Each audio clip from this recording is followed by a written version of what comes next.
Hello students, welcome to EPG Pathshala. I am Dr. Arun Singh Thakur from University Institute of Hotel and Tourism Management, Punjab University, Chandigarh. This module examines some of the basic key concepts of sustainable tourism and its economic dimensions. These concepts lie in the core of the meaning, components, and understanding of the sustainable tourism. After completing this module, students, you will be able to understand the dimensions of sustainable tourism, then to know about the economic policies for sustainable tourism. Then third is to know about the economic dimensions of sustainable tourism. Then to understand the sustainable relationship between tourism and economy. So the students, let us start. Tourism industry is one of the biggest service industry that contributes an approximately 10% to the world GDP. It has been one of the fastest developing industry for the several years and nowadays responsible for 1 in every 11 jobs worldwide. A standout amongst the most essential, however frequently overlooked parts of supportable tourism is economic sustainability. In spite of the fact that individuals are reluctant to consider while examining sustainability, it is the way to making sustainable tourism an achievement in the long term. Economic sustainability or to concentrate on keeping the financial increase of the tourism within the local residents, advancing privately run organizations and engaging and recruiting local people in hotels, motels and travel agency offices can help to promote tourism while still offering back to the local residents. The primary objective is to ensure that the local residents profits economically through the tourism. Now let us understand briefly about the sustainable tourism. The World Tourism Organization defines the word as sustainable tourism development meets the need of the present tourist and the host regions while protecting and enhancing opportunities for the future generations. It is envisaged as leading to management of all resources in such a way that economic, social and aesthetic needs can be fulfilled while maintaining cultural integrity, essential ecological processes, the biological diversity and the life support systems. Sustainable tourism refers to the tourism activity that can be maintained over the long term because it results in a net benefit for the economic, social and natural environments of the area in which it takes place. The concept of sustainable tourism has grown out to the concept of sustainable development. The sustainable development can be defined as the development should take place without damaging the environment is termed as sustainable development. Further, we will discuss the various dimensions of sustainable tourism. The sustainable tourism development can relate to a theoretical context involving a classical triangle model with people, planet and profit. More specifically, we broke this down into 3 dimensions of sustainable tourism development. The first is the environment, planet. The second is socio-cultural, the people. And third is economy, the profit. These 3 dimensions are interconnected with each other. The dimension of environment comprises of planet including both natural and built areas of particular destination. The social dimensions comprises of the people of the certain area, and the economic dimensions include the profits generated from the tourism activity at a particular destination. It is necessary to consider the impacts of tourism activities on a particular area so that the negative impacts can be controlled well in time. What is economic sustainability? Economic sustainability is the last pillar of sustainability that revolves around perhaps the most important part, that is the money. Many individuals don't consider financial matters when thinking about sustainability. However, it is truly the way to making a tourism business sustainable. Economic sustainability refers to building linkages and reducing the leakages, basically keeping the money local. A hotel or a travel agency run and owned by a foreigner is not likely to contribute much to the local economy. The money will probably leaked abroad or out of the destination. This is not sustainability. Not only the local residents should be encouraged and involved in tourism, but should also share the money related advantages gathered from tourism at the local destination. Now, we will discuss the economic dimension of sustainable tourism. In the open deliberation over sustainable tourism, the economic dimension is regularly given moderately inadequate consideration contrasted with the ecological issues. Yet, tourism is an economic phenomena of great potency worldwide because it is a major source of foreign currency earner in the various developing countries. Then it is the premise of development of the numerous transnational companies. It accounts for a significant proportion of the annual disposable income of many people in the so-called developed countries. It swallows up billions of pounds every year in public sector infrastructure investment.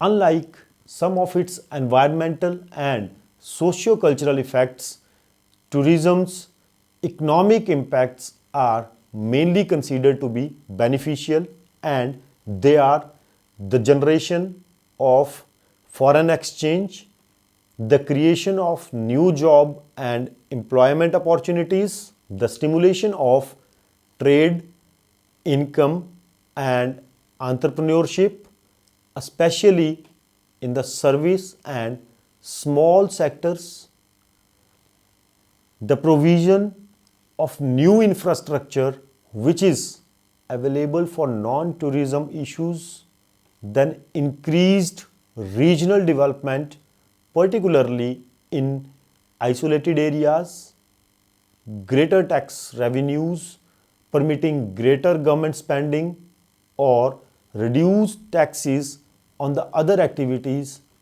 and the operation of what is called the multiplier effect.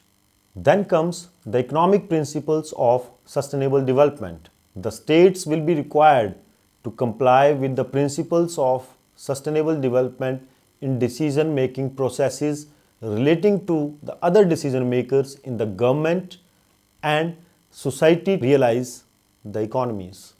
The economic principle of sustainable development can be listed as the environment and economy in all decision making should be harmonized.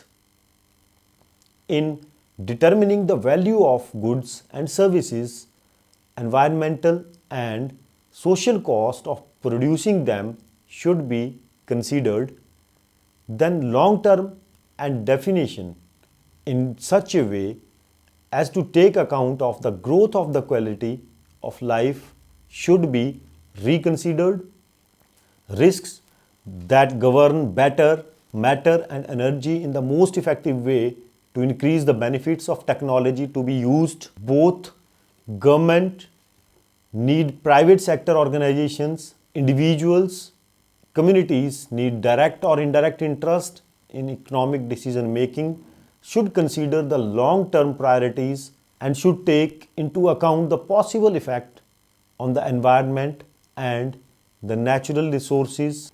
Burns and Holden suggested some economic factors for the sustainable development which can be summarized as they are to meet the mandatory requirement. It depends on the provision of a full development potential.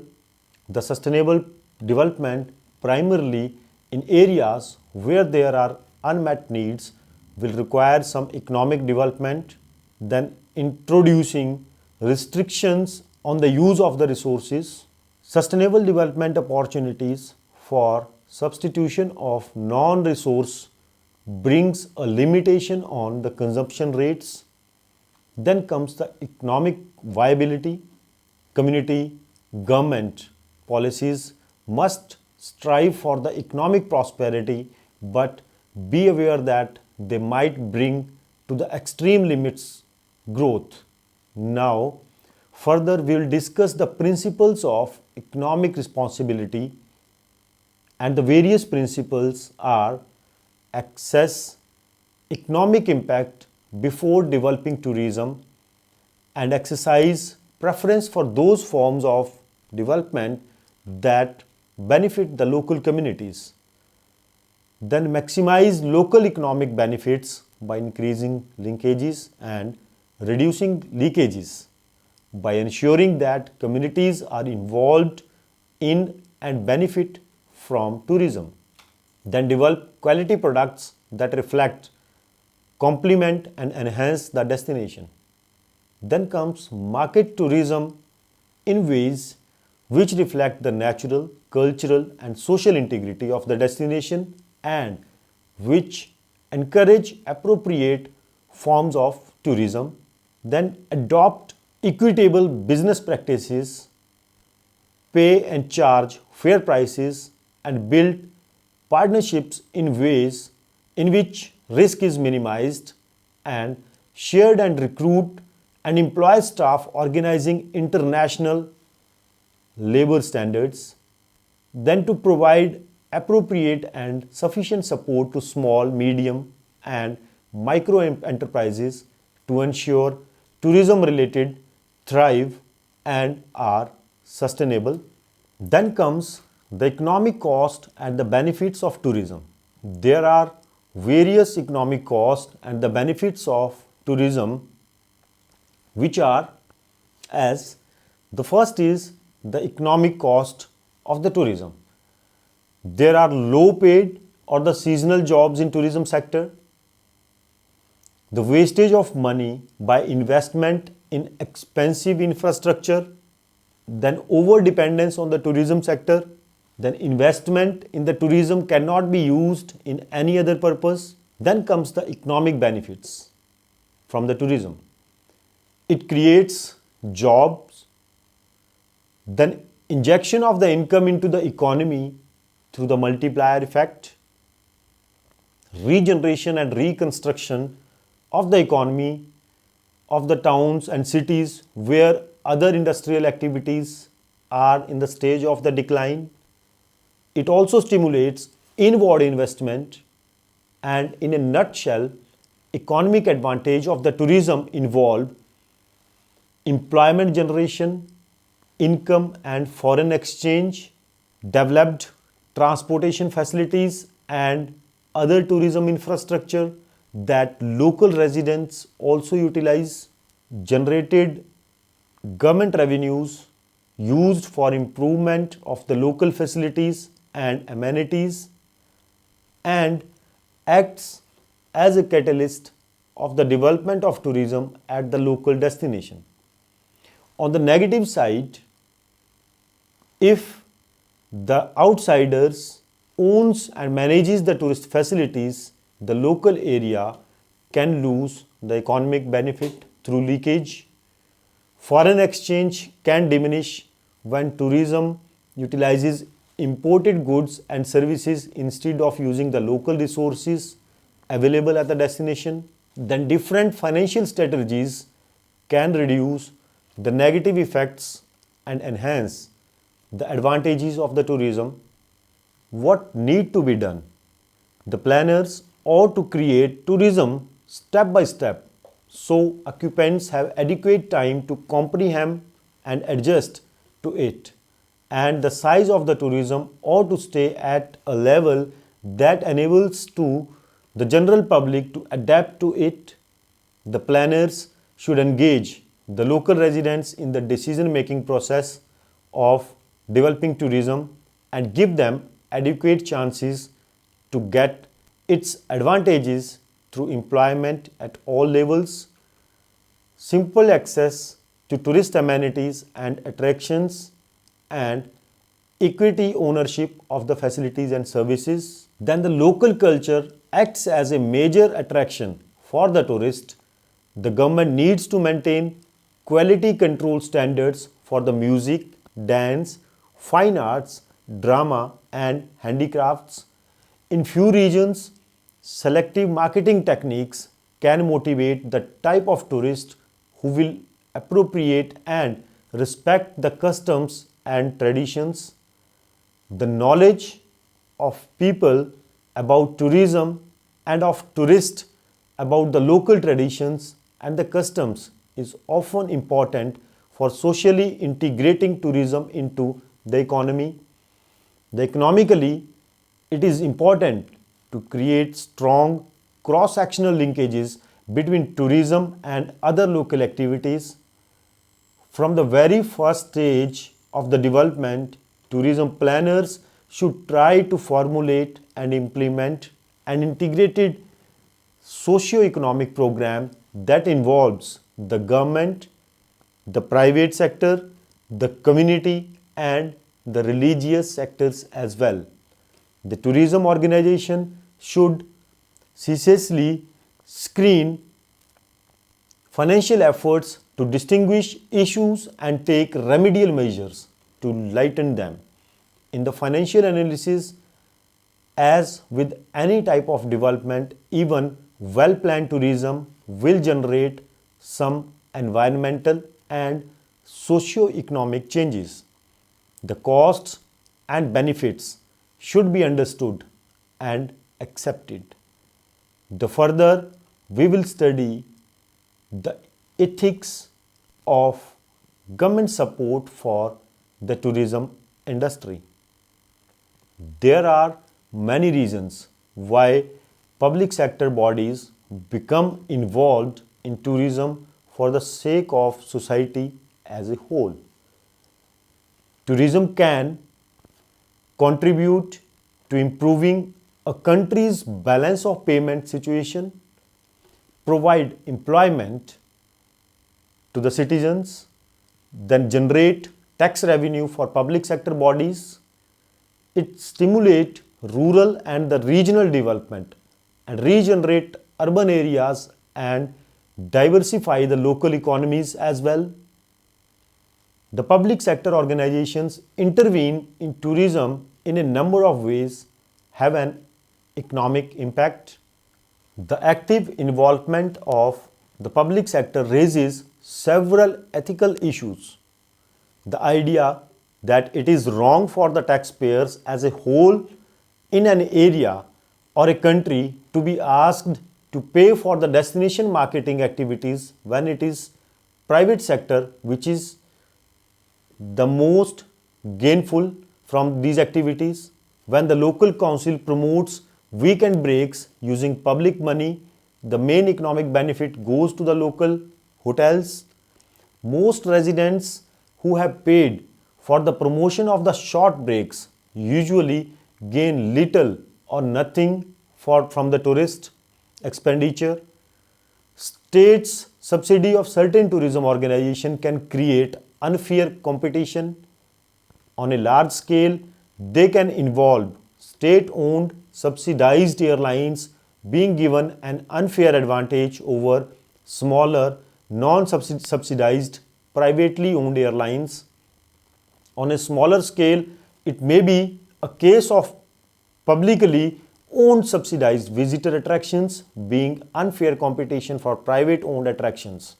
While persuasive arguments can be advanced to support the use of subsidies in some cases, overall, the use of subsidies in some cases left with the feeling that too often they are unfair and act against the ultimate interest of the consumers. The money spent by the public sector on tourism represents an opportunity cost. In other words, this money could be spent on other things like education, health, which could bring benefits to more people in the particular country. Then, what is the relation between seasonality and sustainability? In terms of effective use of resources, the seasonality of the tourism market can be viewed as either negative or positive depending upon one's seasonality can either leads to the underuse of infrastructure which is economically inefficient, allow overused resources a period of time during which they can recover before the next season. The next topic is the economic trends and sustainable tourism. The problem for sustainable tourism is that several current economic trends are not compatible with the concept of sustainability, including the trend towards globalization, which is leading to product standardization and a reduction in the influence of national, regional, and local culture and geographical differences. This is threatening to the diversity which is implicit in the concept of sustainability. The rise of multinational enterprises is also a potential threat to the idea of sustainability in tourism. Based on the work of Dunning and McQueen in 1982, Bull in 1995 has identified possible areas of concern for the local host economies from the growth of multinational enterprises. They are control over the structure and development of tourism industry, control over tourist markets and tourist flows, then prices obtained for the host economy and tourism products, the destination of factor and input payments. In the case of the both trends, the fundamental issue is the loss of the local control, something which is often seen as one of the guiding principles of sustainable tourism. More economically viable forms of tourism are the developing. More sustainable forms of tourism will involve several main priorities in economic terms. The first is developing forms of tourism which optimize the economic benefit of tourism while minimizing its economic cost, making sure that the tourist pays a fair price for their holiday experience, then taking action to share the cost of attracting and meeting the needs of tourism industry and the government agencies in the destination, then protecting local businesses from unfair competition from the larger externally owned enterprises which have little commitment to the destination, then reducing the leakages from the local economy. However, it is important that in seeing to the implement these ideas, we do not go too far, too extreme. An application of these ideas could lead to protectionism and near monopoly, which would give too much power to the local businesses as well as the tourist. This could result in the poor service and high prices and ultimately a reduction in the tourist numbers. There is clearly, therefore, a balance has to be struck between the local control, a free market, and a consumer choice. Then let us understand sustainable relationship between the tourism and the economy, developing new forms of tourism, which helps in achieving economic benefit of tourism while minimizing economic cost, then benefits to the local community, where ensuring the benefits of tourism are spread widely amongst the host communities, then fair price for the holidays experience, making sure tourists pay a fair price for their holiday experience at the destination, then protecting the local business from unfair competition. The local business should be protected from unfair competition from the larger externally owned enterprises, and then fair distribution of the cost. Private and public sector should share cost fairly, attracting and meets the needs of the tourist. Then providing employment opportunities to the local people,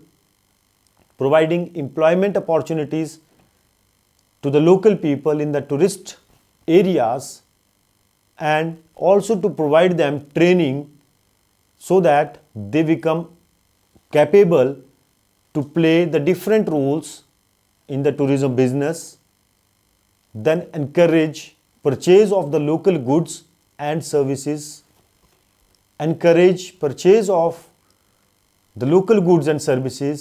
so that it can directly contributes to economy of the local residents. Then minimizing the economic leakages. Benefits from the organizations and the business should go to the local people. It should also guarantee, however much cash as could reasonably be expected remains inside the host nation. This can be troublesome exercise in careful control, since you would prefer not to stop foreign direct investment in the country. Then avoid debt. Avoid debt means when building tourist developments, one should avoid the debts in the local economy. So now students, let us summarize what we have discussed in this module. In the end, we can say that economic sustainability plays a crucial role in tourism. We have seen that tourism can bring both economic benefits and cost, the exact nature of which varies between different destinations. The main economic issues in relation to sustainability involves whether or not the price tourists pay is fair reflection of the cost of their holiday, and the extent to which the tourism industry is subsidized by the public sector. We have also seen that the economic trends of the globalization and the rise of the multinational enterprises are both a threat to the sustainable tourism. Clearly, there are obvious links between the economic dimension of the tourism and its social impacts. The major objective is to ensure that the local residents profits economically through tourism industry. Thank you.